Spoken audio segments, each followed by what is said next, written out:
When it comes to standards of political behaviour, our politicians seem locked in a race to the bottom.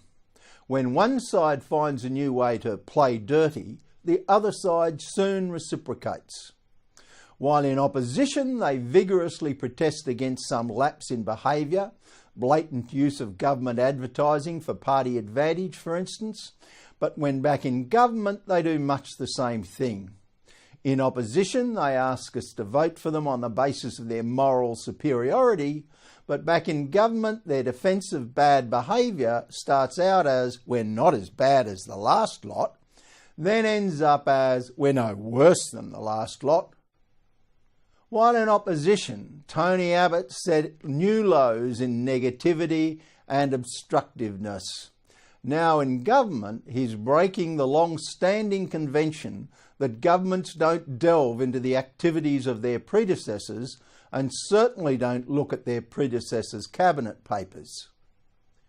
But it's a safe bet Labor in opposition will reciprocate with negativity and obstructiveness. And when it gets back into government, it will retaliate by inquiring into some failure the previous coalition government would prefer us to forget.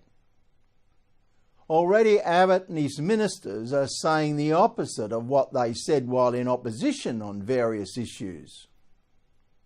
Then these guys wonder why no one believes what they say, why arguments about why I'm right and he's wrong convince no one, and why some people just stop listening altogether. Do they have no idea of how their ever-worsening behaviour is damaging the credibility of all politicians? And how hard it will be to get back? What's so great about being a cabinet minister if so many people think it makes you someone who does nothing but lie? Don't the police see what they're doing to themselves? I'm sure they do. I'm sure they all realise how much better it would be if the decline in standards could come to an end and political behaviour improved. So why don't they stop behaving the way they have been? Because the competition in politics is so intense.